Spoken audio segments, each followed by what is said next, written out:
Hello everyone, terrific event, such an apt festival theme as well, so thank you for enabling me to contribute in a small way. For me personally, this takes me full circle actually, as I remember the concept of the SRAs, the Strategic Research Areas, and this particular SRA being formed by Giles in conversation with my then boss, Anne Durrock, who was the Executive Dean of the STEM faculty at that point. So it's great to be here.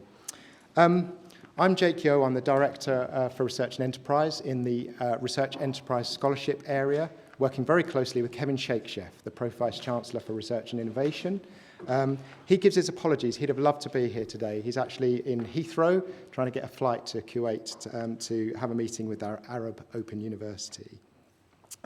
So in the next few minutes, I just want to briefly acknowledge the importance and contributions of this strategic research area and how key research and impact in this area will be going forward as well. So just a reminder, the rationale for creating the strategic research areas.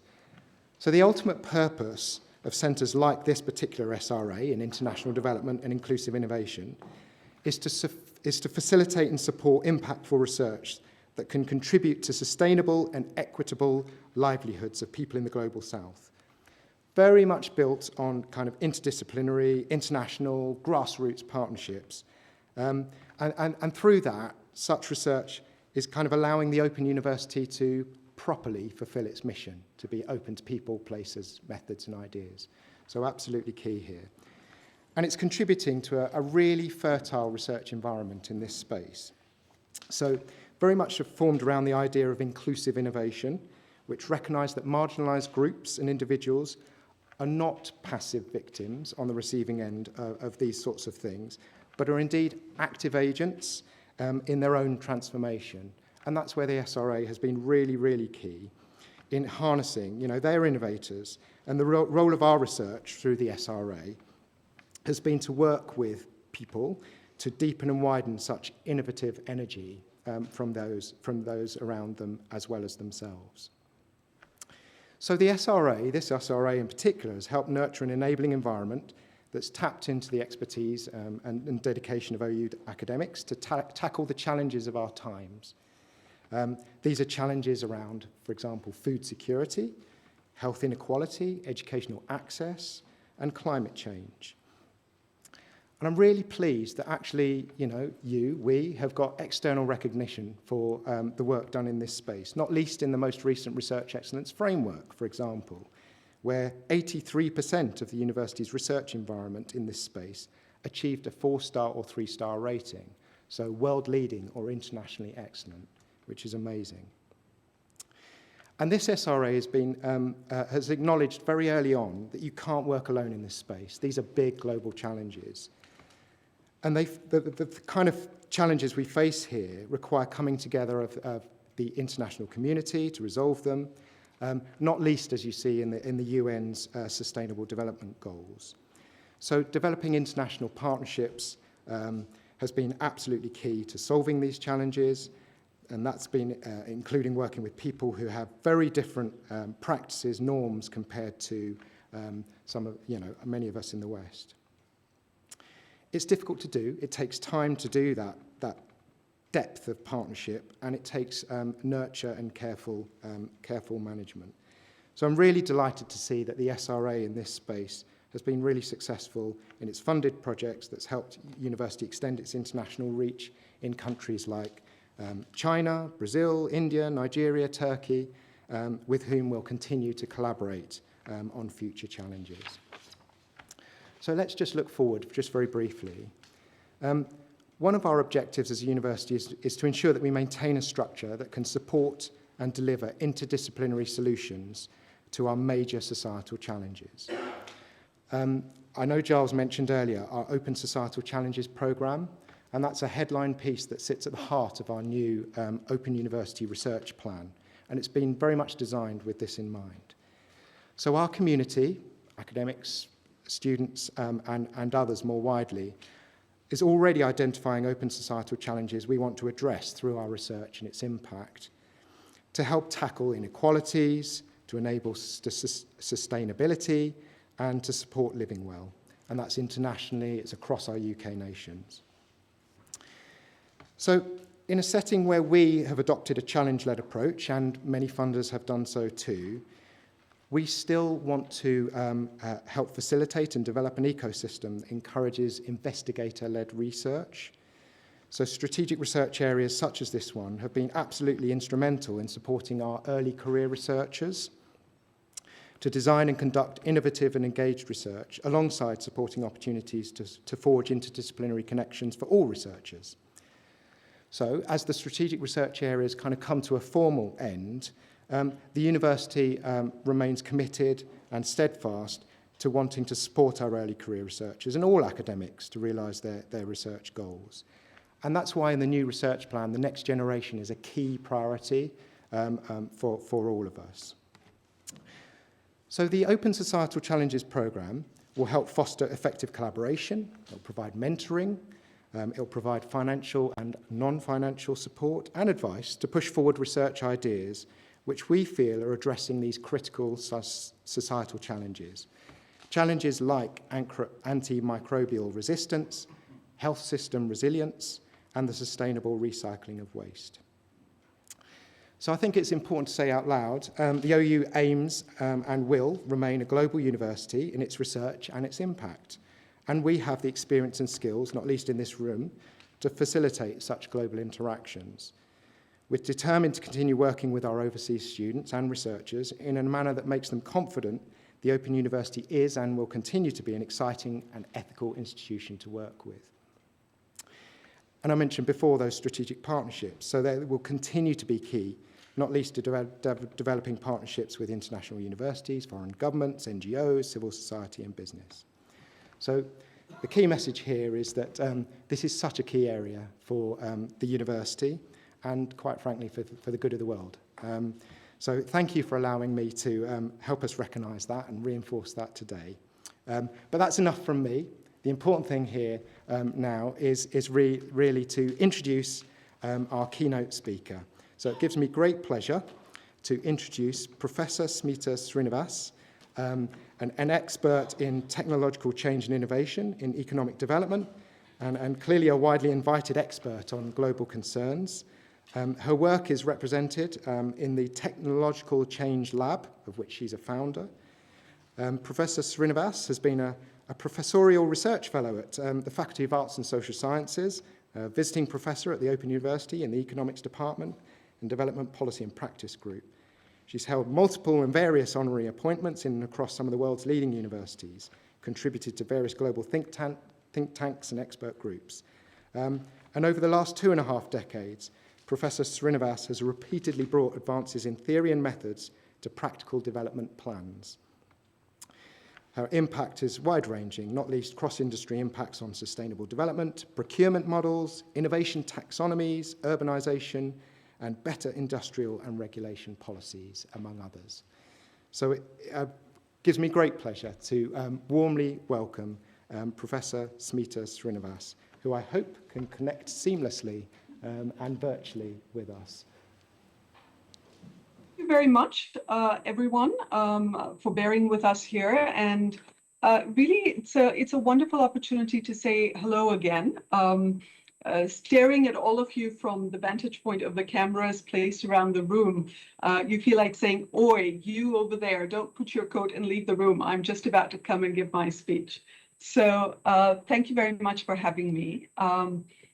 As many of you know, I've been associated with the OU and the development group and economics with the SRA for almost 9 years now, going on a decade. And in that time, I've seen quite a lot of debate about what should be invested in at the OU and what we could do perhaps somewhat more ambitiously as we think about the great arc of development 2050. Over the next few minutes, I'm really going to argue for a slightly contrary position to the great optimism that has been laid out, precisely to pinpoint that one of the great riches of the OU is its development research community. And without commitments to this community, we're not likely to be able to solve any of the great problems of development for the next 25 or 50 years ahead of us. So we have an opportunity to think about what I will call institutional variety and explain this a little bit over the next few slides. And you will forgive me if I'm going to speak in shorthand in some areas of this, because we come in the development community, as you know, from many different disciplines, and we work across many different kinds of groups. So I will speak in some disciplinary shorthand, but broadly, my argument over the next few minutes is as follows. We have come into development and the field of development, believing somehow that it is the great fortune of countries to eventually converge into certain patterns of behavior. And we, at the same time, have a contested argument that countries and communities are essentially different.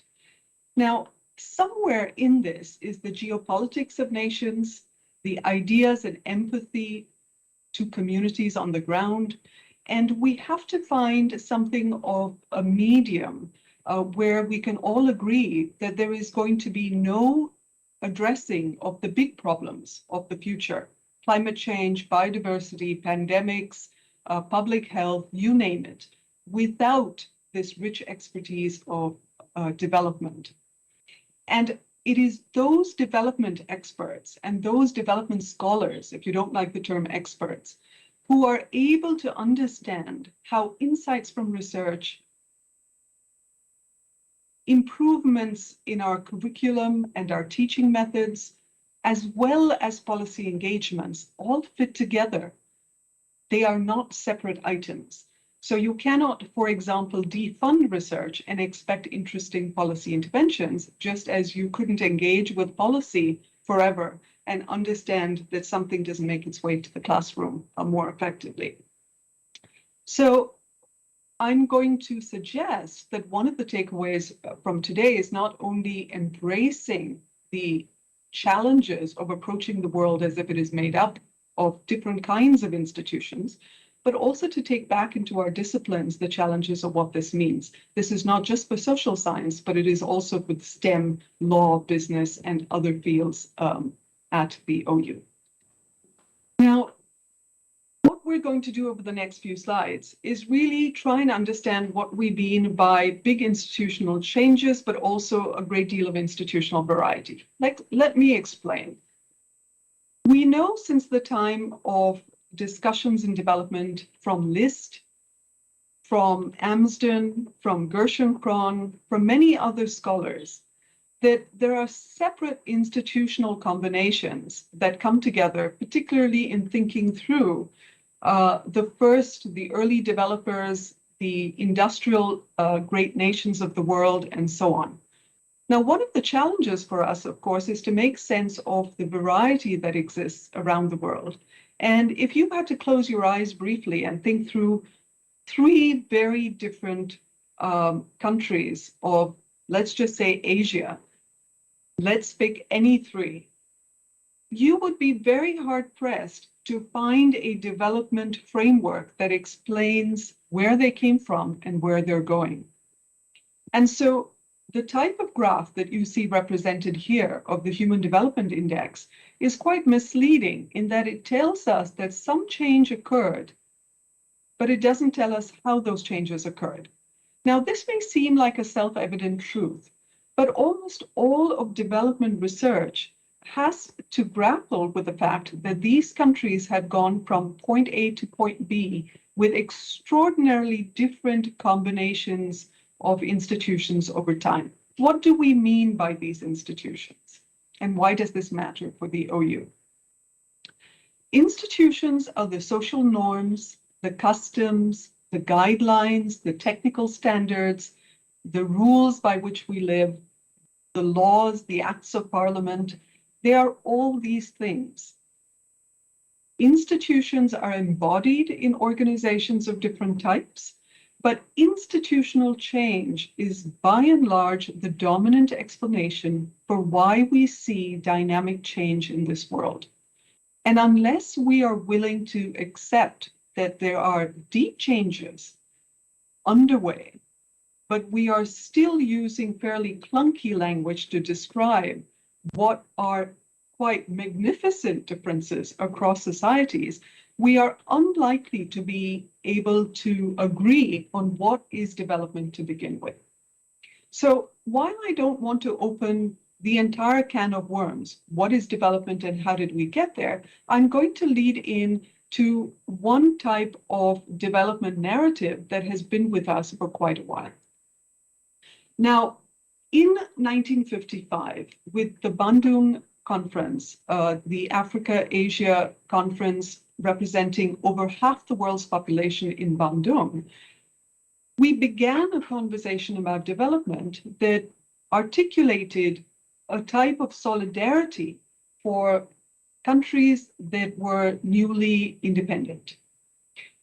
Now, the difficulty of Bandung was to articulate a momentous period of development scholarship, history, political economy, geopolitics, by claiming a solidarity that I will argue is in many senses false.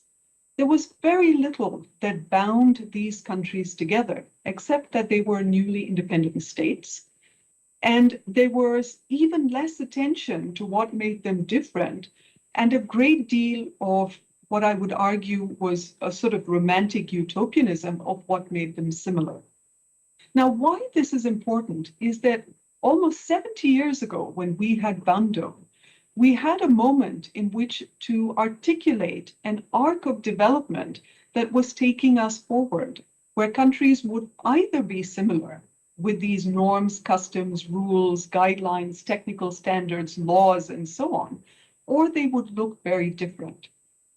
Strangely enough, we went from this solidaristic understanding of newly independent countries with a lot of glossing over of what made them different to a quite optimistic view, let me say quite diplomatically, an optimistic view of what the Bretton Woods legacy might look like, and an appreciation, perhaps too optimistic, that the United Nations would be a fundamental driver of this optimism and the ability to get these countries to do something quite remarkable. Now, the notion of community and decentralization that was operating in these contexts was quite at odds with the geopolitical controls being exerted in investment, trade, the Security Council, technology transfer agreements that were still being puppeteered, if you like, by the great powers from before.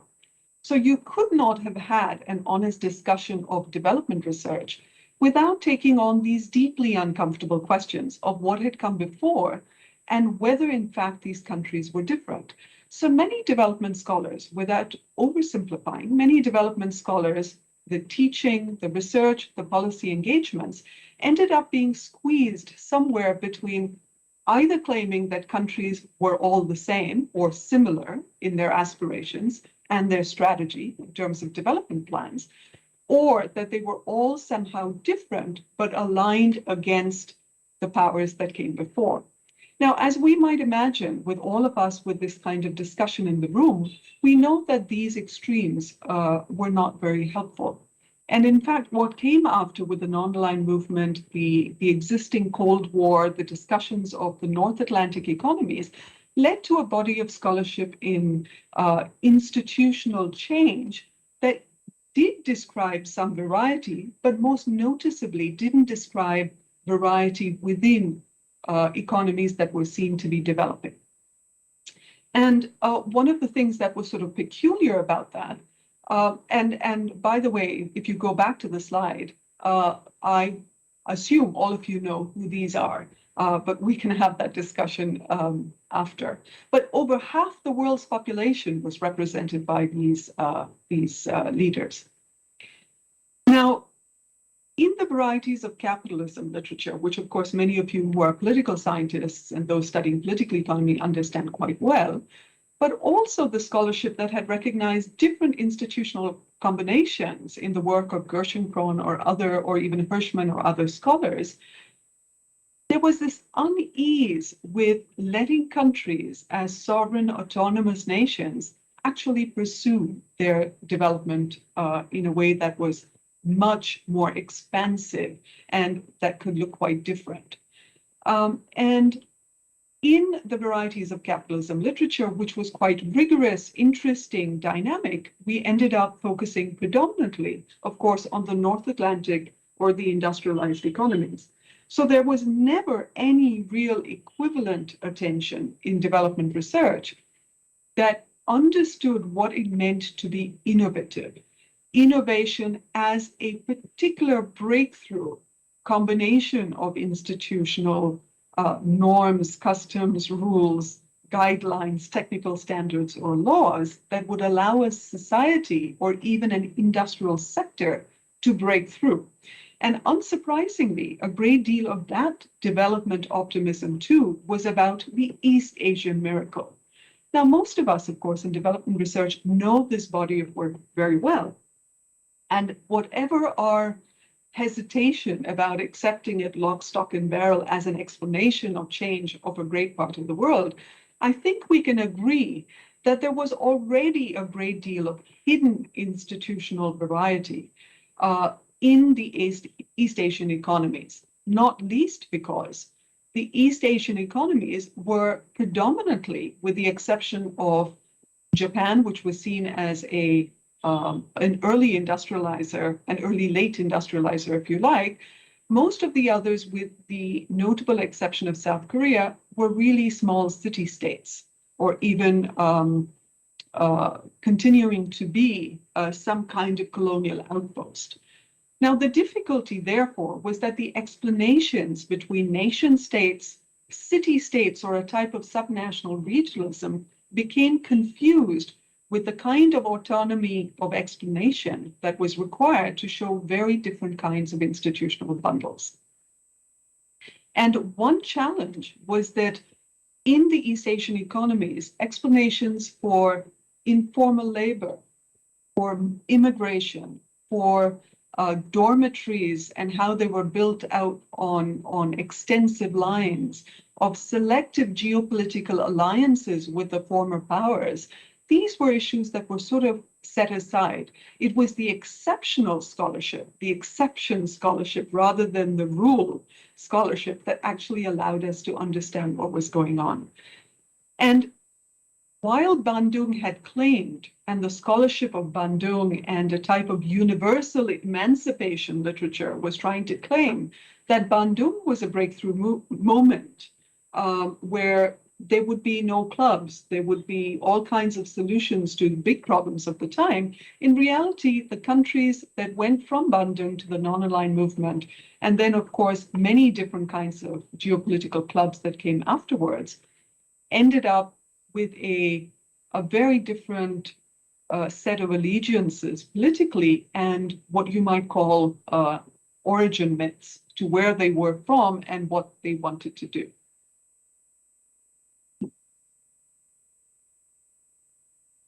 I'm just trying to make sure that...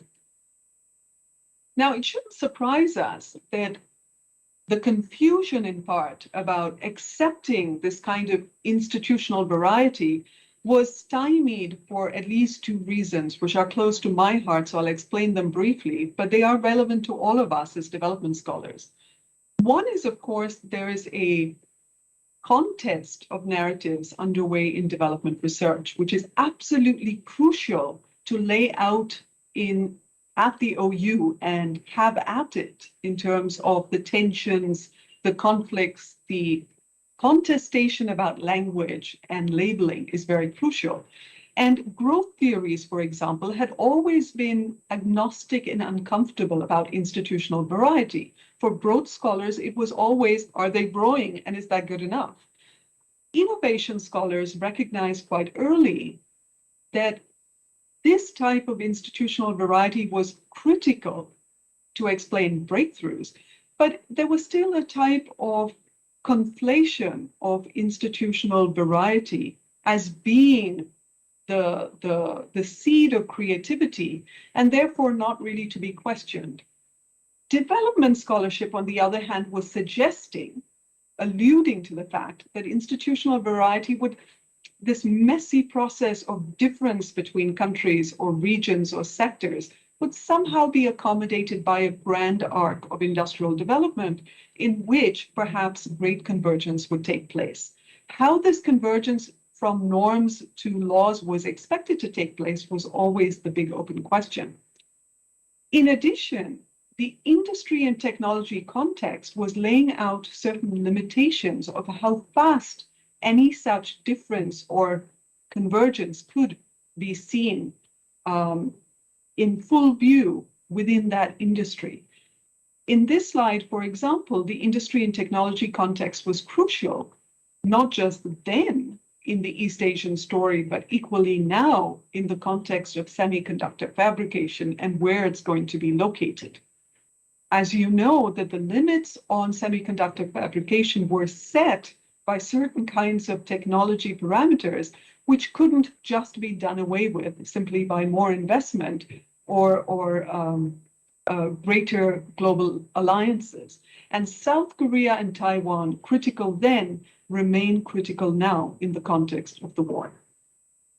So just to move ahead, if the first period of the Great Arc was from Bandung, where we look at this 70-year period, and we have some real questions about this story sold to us, in which we are all as protagonists uneasy with nation states, and yet even uneasier with calling out differences, fundamental differences of vision and leadership, I would like to suggest that the second part, which I will just kind of zip through here, has to do with the small arcs of development, where we have gone through a pandemic. We have seen incredible changes happen in very short periods of time. And we as innovation, as well as development scholars, have to explain what these country differences were all about.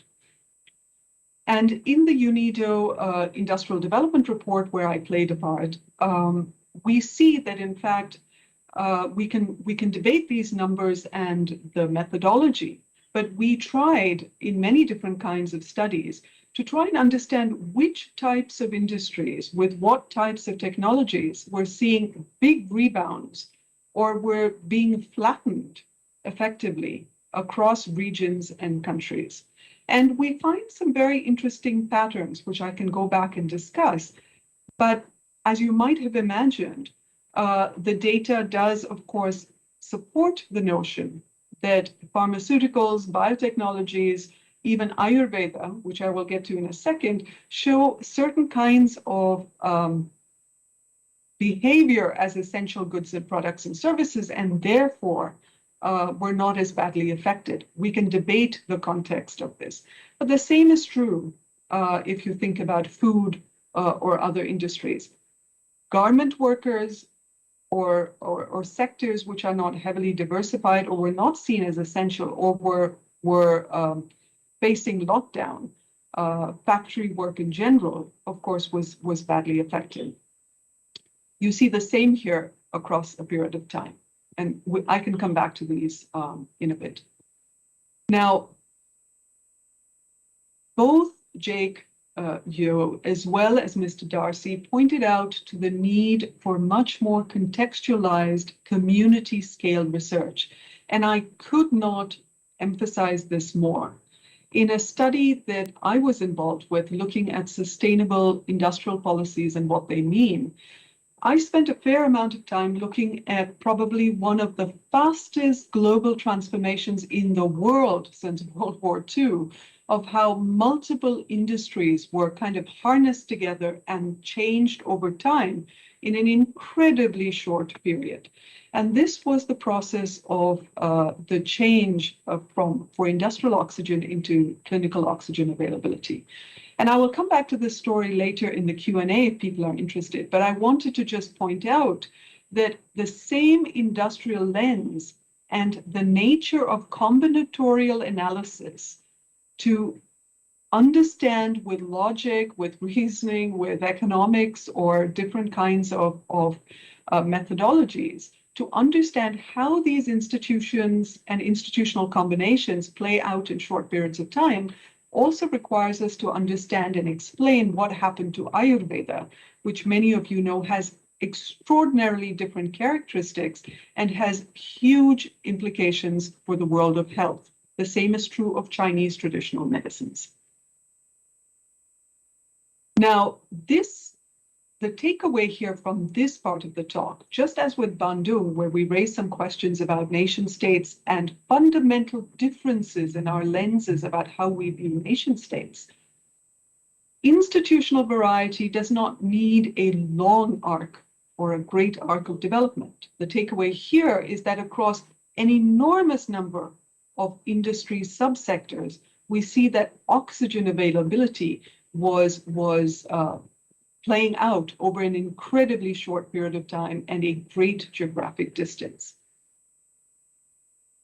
So let me just move into the last phase of my talk. And this has to do with an even greater discomfort in development scholarship, having to do not just in economics and its unease with the word culture, but also, of course, to include a rich body of anthropology, sociology, psychology, or other research, religious studies, philosophy, that have to take on culture in development. And I feel there's great promise here in order for us to build across these scales of institutional variety, as well as our own explanation as university scholars about the relevance of universities going forward. In this body of work, you see that airports, new energy storage, tourism and hospitality, films, pop-up studios, drones, engineering, gaming, animation, visual arts, communication, advertising, these are at the heart not just of a claim to development narrative, but also enormously fertile, very, very rich dynamic industries of their own, which are being driven by certain technologies. A small snapshot might allow us to understand that the technology within the cultural artifacts of agricultural harvesting and processing. This is the case of peanuts and the festival of the Kadlekai Parishe in my hometown. The peanut festival, of course, is deeply rooted in a kind of a pagan calendar. It's the great worship of certain deities. It's completely pro-science. There is no post-Enlightenment conflict between religion and science here. But it is also a huge cultural festival through which you have to understand that the industrial foundations and the technological basis for peanut harvesting can be understood. Similarly, very different cultural ties within Asia itself. Just as an example, I could have said the same on different continents. But the Buddhist Asia corridor that has been built out has about between 9 and 13 great historical sites of relevance to Buddhists from across Asia. And the Dalai Lama, the South Koreans, the Vietnamese, the Japanese, the Chinese, many others, of course, see the historical arc of development as something imbued with dharmic characteristics. Now, you can explain it in multiple ways, but again, this cultural relationship is deeply industrially dependent and in turn infuses the types of investment of transit hubs, airports, drones, cultural tourism, hospitality, restaurants, food, you name it. And for example, you see that this Tibetan refugee settlement is not just where the Dalai Lama, His Holiness the Dalai Lama lives, but also one very close to where I live in the south of India, where enormous numbers of Tibetan refugees had lived. Similarly, Queen Yeo here of South Korea sees her that dynasty and that tribal identity as being closely aligned with the story of the Ramayana, which is greatly revered by the Hindus. So you cannot separate these so simply into industrial development of the old kind, which was taught in the varieties of capitalism, and the institutional varieties we're seeing here today. And I'm getting right to the end here, which is that within the global film industry and within the abilities of new media, entertainment, virtual reality, and everything else, there's an enormous shift happening at incredible pace, where the OU has to take a fundamental development scholarship lens and can bring huge expertise. The decline of Hindi films over the last year and a half, and this sort of frightening collapse of the Hindi film industry has been taken over by language industries from India, such as Kannada, Tamil, Telugu, and others. And they are able to do this because the business models, the industrial foundations of this industry have changed enormously fast. They have tied up all across Asia, and they're being reviewed and seen all across the world. So simultaneous release, new revenue sharing models, digitalization, CGI technologies, the ability to dub, to provide subtitling.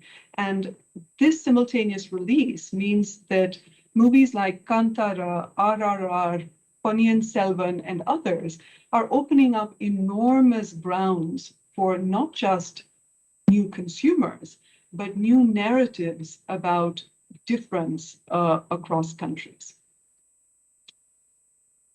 In a much, much more predictable line, of course, and this is a lot of what I do as well, you can see that one of the greatest global exports, probably with an enormous metaphoric and literal footprint, is the Jaipur Foot, which too was brought about not by some global firm, but by a Jain organization that has done a huge amount of prototyping, materials research, university relations, and so on.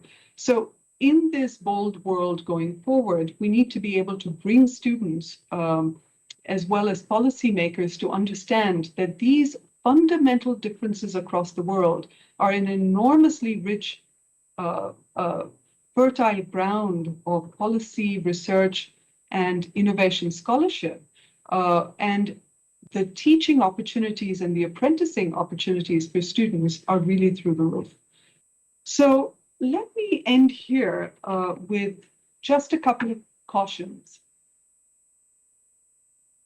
When we discuss institutional variety, there has been an implicit assumption through all of development research and development policy worlds that whether it's the G20, whether it's the UN, whether we think about investment, aid, trade, bilateral relationships, that somehow university roles will stay constant.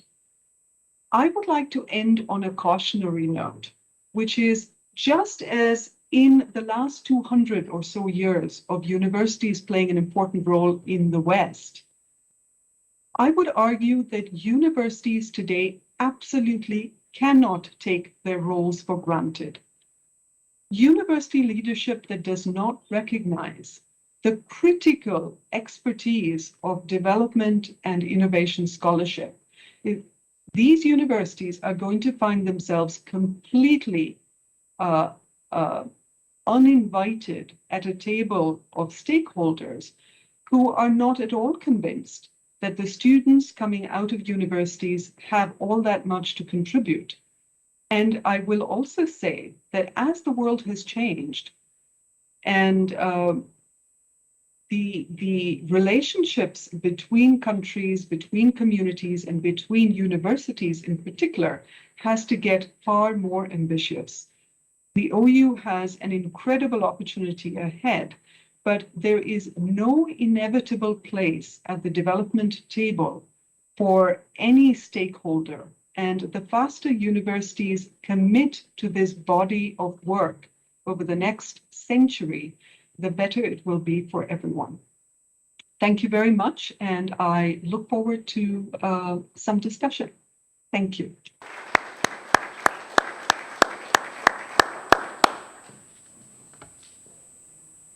Great, thanks, Smita. You're now on full screen, which is fantastic. Wow, lots to think about, lots of big issues, small issues, provocative issues. I've got a few questions, but I'm going to stave off for a little while. We have a generous amount of time, actually, for questions. There's 2 roving mics, so hopefully Smita can hear the question. If not, I will sort of relay it. But just Smita, as Dawn and Izzy rush around with these mics, just give us a second or two to sort of get in position. So I can see Les has a question. It wouldn't be a presentation if Les didn't do the first question. Hello, thanks for the presentation. I want to ask about development as a contested concept in many senses of the word contested. I mean, the Bandung Conference was determined to depart from the colonial forms of development, and many of the countries there did find ways to depart from that model, but many others submitted to, is one way to put it, neo-colonial forms of development for a combination of reasons, because it suited the new elites, it suited their relationship with former colonial powers and so on. And these conflicts over the meaning of development continue until today.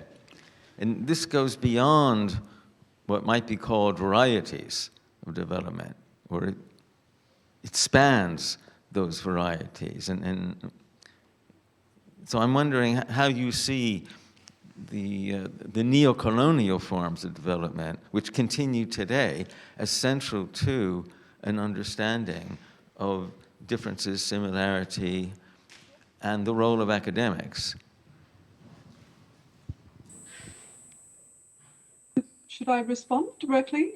Yep, I think other people are just getting their thoughts together, so you All can right. respond to that. Yeah.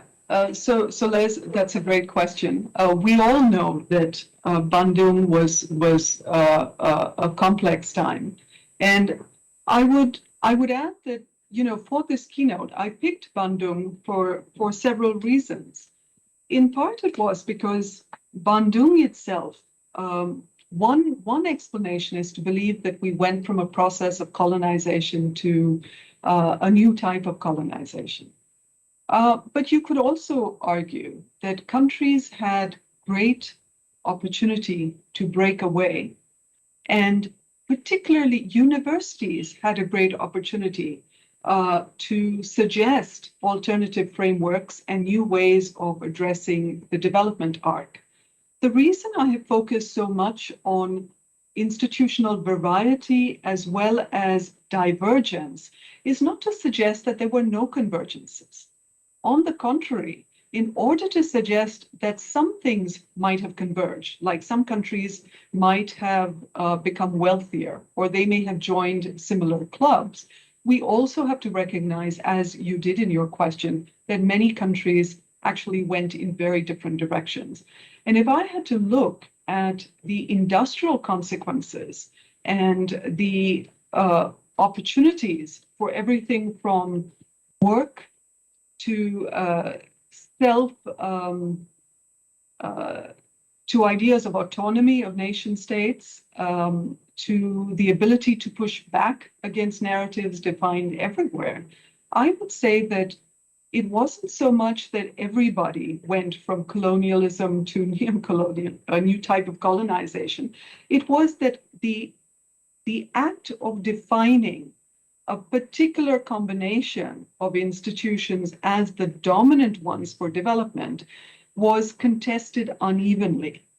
To give you an example, we know, of course, that what came later, such as the Washington Consensus and so on, was debated as if there were no alternatives, or for those who were opposing it, that there were alternatives, but they never really coalesced into something that could push back.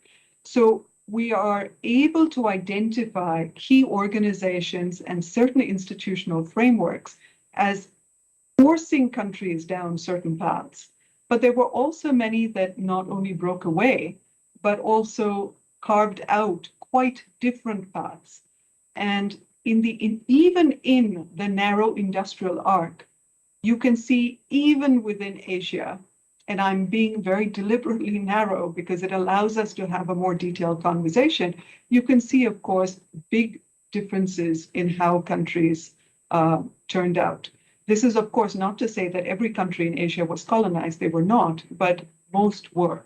So the relationship, and I think the uneasy relationship with university research, is it requires that the great powers, and I include the UK in this, is that their universities too had a moment of reckoning, which is, where should scholars lie in this debate? Whose side are they on? There are many protagonists involved. And I have a feeling that that kind of truth and reconciliation moment for universities didn't necessarily erupt in a range of frameworks. It actually erupted in just one or two. And I would say that most universities around the world accepted them, and we can discuss why that might be. So another way to just say it even more briefly is to say that it's unclear whether universities were part of a new colonizing narrative of their own, particularly those that were situated in, say, the US, the UK, or other places who were having to cede power. And we see that when we come to the point of the Cold War and other issues with what was going on in Western Europe at the time, that we have other contestations of universities. Abiola, so she's quite close to the mic, so here we go. Thank you very much. That's a very inspiring presentation. I wanted to ask from a perspective of new researchers, postgraduate researchers in development. A lot of what you have said, for me, I found risky in terms of getting work approved and, even getting opportunities to publish in high-ranking, journals. Is there any practical advice that you can give at this level to start to maybe produce divergent work, as it were? And, are there any alignments that we can look to in terms of sort of getting different scholarship out in development? Thank you. So it's a fantastic conversation. I'm so glad someone Smita, asked this. Go ahead. And you and I have had some I found them really useful discussions about the kind of institutional architecture that we could think about that might support this. And I think your ending comments are really interesting about missing the boat potentially on all of this. So again, a kind of practical question, but is, what can we or any university do to try and tap into that in ways that actually resonate with what needs to be done, as opposed to cutting ourselves off and becoming the kind of, the fossils of the next 20 years. And yeah, so as I say, I'd be interested to hear what you've got to say on that one. I will actually start with Giles's question and then get to Abiola's, because of course they're closely related. I'll give you the example this week of having spoken to someone who's extremely young, who's leading out kind of a global effort to challenge Tesla. And I'm bringing this example to the table because it's not just the brave new world of technology and multiple technologies converging into new mobility solutions in cities or in transport, as we tended to think of it before. But these firms, these industry associations, these young people who have started their own firms in many what we would call developing countries are, I think, deeply disappointed by the university's response to them. They find that many of them, for example, have not even gone to university, or they have chosen to drop out of university. And in many cases, I have been contacted because they would like to find active sort of the building of consortia on community with STEM, with social scientists, with public policy researchers who actually want to work on something that is transformative in their context. What they tend to find, and let me put this in the most diplomatic way I can. I tend not to be very diplomatic when I feel strongly about something, but they tend to be told effectively that somehow what they're doing is either not very interesting or not the core mission of universities to work with industry.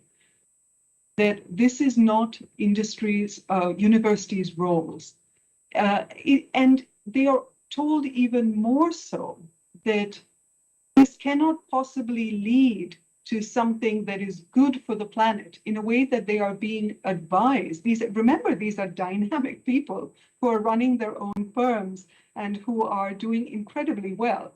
But they are being told that they might not have the ability to see what it means to be an intellectual. Now, I find this kind of a type of hubris that is remarkable. So let me just come to the practical views. Some of the great universities of our day around the world are universities that understand that there are different stakeholders in development. And these stakeholders might be people who are ideologically not always assigned or aligned, but they are stakeholders who fundamentally are transforming the society in which they live. Now, I had a subsequent phone call with an academic who called me up and said, why is it that the private sector calls you? Now, my response to that was very straightforward, which is to say, if you will not talk to them, they will not talk to you. So there is a moment, remember, I write theory. This comes to how do we structure these industry partnerships, work with policymakers, work with work organizations or labor organizations that are looking for skills training, that are trying to understand new investments in technology in their regions. These are hyper-local problems, but many of them are being generated in countries that have nothing to do with Europe.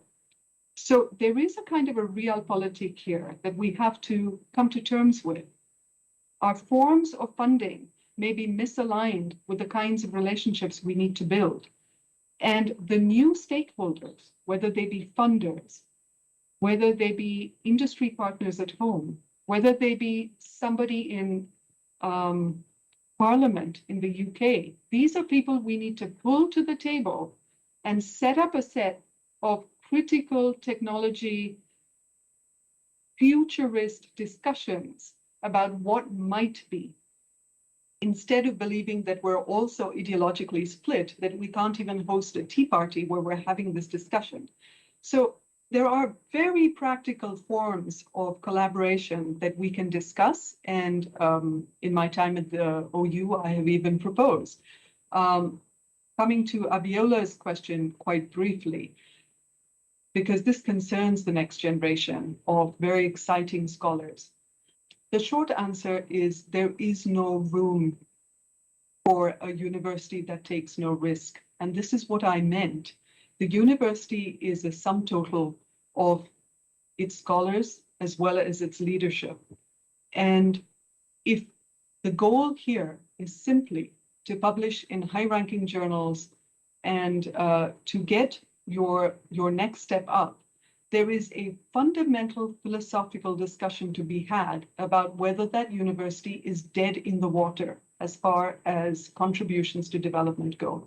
I'm stating this quite emphatically because we will be left behind if we do not find funding mechanisms and committed support, communication support for young scholars to explain what their research is about. I have yet to see hostile communities or hostile stakeholders who do not want to hear what good, exciting research is coming out of universities. I think it's more a statement that good, exciting research is not coming out of universities. People are sick and tired of preaching or universities taking the moral high ground as if there are no intelligent people on the rest of the planet. Thanks, Smita. Theo is next. Just get a mic to Theo. He's down here. Hi, Smita. Thank you so much for your presentation. It's great to see you. Just had one question. You mentioned institutional variety, and you also mentioned the great development efforts within that institutional variety. But you also mentioned new geopolitical interests. And I was wondering whether we are now in a new tension, so to speak, between development efforts and new geopolitical interests, which have already led to new proxy wars, different things which have led, pushed behind a number of communities around the world. Are we now in that era of this new tension?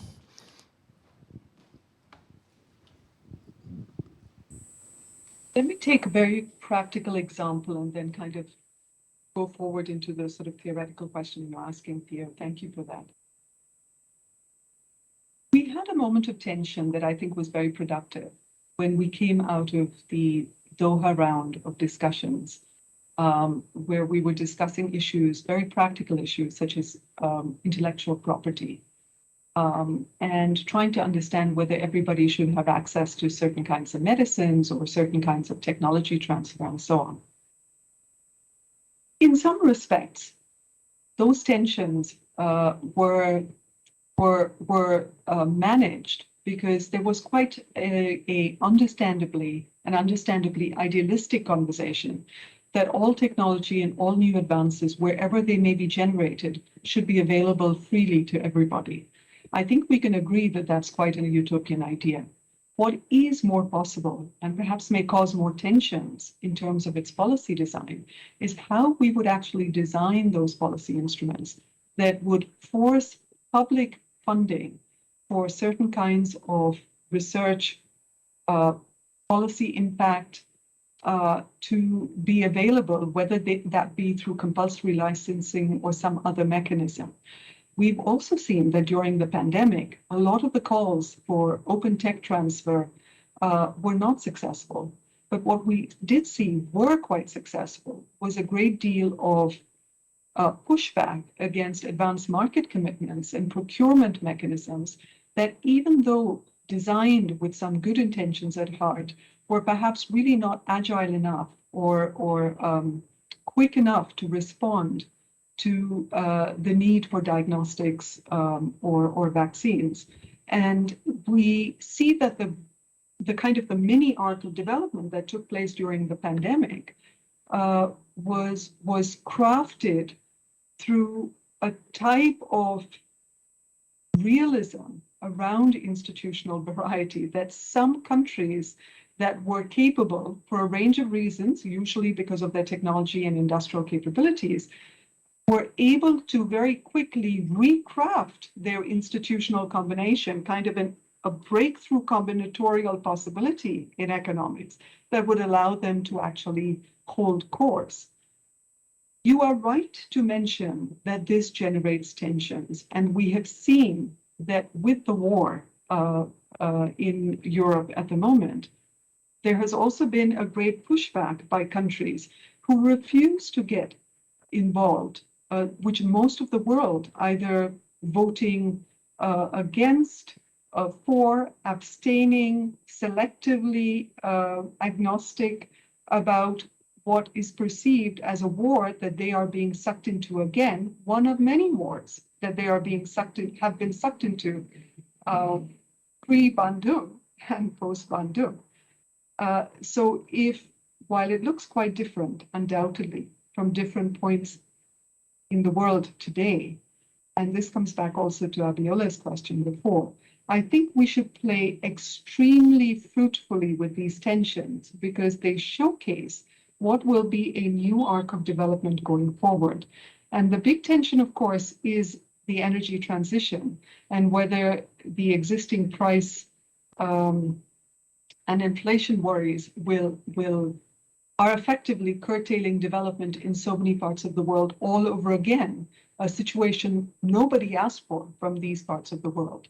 So the ability to negotiate this tension, what you are calling tension, both theoretical tension and practical tension, is a great opportunity for intellectual leadership from universities and for development theorists, thinkers who also want to articulate how this tension can be negotiated, framed, if not solved, and to take a place at that table to be ambassadors for particular kinds of global problems.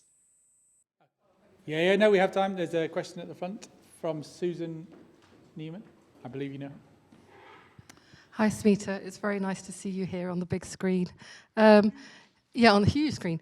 Yeah, on the way here, stuck in traffic, I was listening to Radio 4 as we do, and there was Danny Dorling was on to discuss, along with Dembi Samoyo, to discuss this new demographic report, global demographic reports. And Danny Dorling, discussed the nature of contemporary growth and that it was highly unequalizing and that, almost all of the gains from growth and development accrue to the top 1 or 10% of society.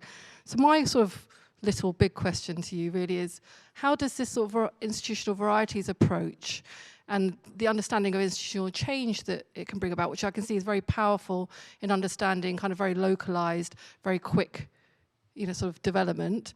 How does that help us understand both the sources of inequality as well as how we overcome that? Susan, it's a great question. If we kind of hark back to the time of Bandung, we had an idea, a suspicion, that the story of class solidarity and inequality and how this would be dealt with was not going to work as a global metaphor across all these countries. And any honest interlocutor, even at the time, recognized that with this diversity, this cultural, national, religious, geographic differences across all these countries, it was very unlikely that we would solve it in one way. Yet a lot of the scholarship that came out pre-Bandung and post-Bandung was about a type of emancipation across of inequality, as if inequality of income was the only type of inequality there was. Now, I don't need to tell this audience, and all of us know each other in our scholarship, that we are all for trying to figure out a way in which to make societies less equal. But I would argue that the story of Bandung was a type of easy, moralistic, in some respects, points about inequality that did not actually hold water in terms of the models that were being discussed. And more worrying, in a way, was a type of solidaristic idea that papered over important differences about how these countries were to actually deal with this problem. This created a kind of a false equivalence of inequality across all of these very different societies. But it also created a situation in which some organizations, some types of academics proposed solutions that were quite, in their own way, dare I say it, totalitarian. They assumed, just as the neo-colonial discourse and the new institutionalism that came later, they too assumed that there would be one solution across all these countries. What came with it, and this is a slightly longer explanation, so I won't go into it, was a type of erasure of nation states, as opposed to looking at the strengths of these cultural and national historical differences that might allow a type of sense of community that would allow local solutions to prevail. I can provide a lot of examples of this. We won't go into that here, but you could argue that if you found some very good solutions for how cervical cancer is addressed in very rapid time through certain kinds of new machine learning or other technologies that allows you to give a rapid diagnostic, very quick referral, and a very quick turnaround time for a therapy, you are much more likely to hit a fundamental nerve of inequality in most developing societies. This is a type of problem that many people don't want to discuss. And I will say with great pride, thank you, Maureen McIntosh, and all of our colleagues in the ICA project. The reason people don't want to discuss these types of detailed problems is that they force us to step away from what I consider to be sometimes dangerous big ideas that propose one type of political language for everybody. And the hubris that goes with it, which I think is a whole debate for another keynote and perhaps lots of coffee and tea between us, is a kind of a political correctness foisted on the next generation, where they are asked to use words which have almost ceased to have meaning in many of these other countries around the world. And they could be, everyone calls everyone a fascist these days. What in the world did fascism mean? We know what it meant historically. But when you start calling everyone, and we pass this down in a dangerous way in scholarship to the next generation of young scholars who may not need to use this language. They need to be encouraged to seek other forms of axes of inequality that could be addressed more practically, but also with new stakeholders. This, of course, forces universities, academics, and certain kinds of companies or others to cede ground. Let's just say it's human nature not to cede ground, and it's important, therefore, that universities, in a way, sort of get with the times, understand that there are many stakeholders and many voices, and they need to kind of not just walk a fine line, but there are very practical opportunities, forms of funding, people interested in universities and what they do, nonprofits, many others, communities, civic organizations that don't have a place at the table right now. I understand I stand between you and lunch, so I'll keep it brief. We've already mentioned the importance of sharing our research more widely, and I would hasten to add that doesn't necessarily need to happen via widely read journals. I use widely read here with importance because, of course, journal impact factors are not an indicator of research excellence, but a lot of widely read and important journals are not open access. So I was wondering, could you perhaps say a few words about what the open research agenda is able to contribute and its ability to perhaps share, allow people to contradict and use the research that we publish, because a lot of it is stuck behind a paywall, and as you already said, it will do us no good with it being there and not being used. So have you any advice or things to share, and how do you see open research as contributing to international development? Thank you. Wonderful question. I've spoken about open research a little bit and open access online, so I won't belabor this point here. But I do want to mention something that I think is an incredibly fruitful area for discussion amongst development researchers, and I hope we will all take this on. Many of you know that I have persisted by asking why the UK press and is so incredibly narrow about the rest of the world. And I know from many Africanists that they have their own worries about how debates about development are portrayed in the UK press. This is where the question about open access takes on a different tone, which is it isn't just journal research and journal communication that makes us who we are.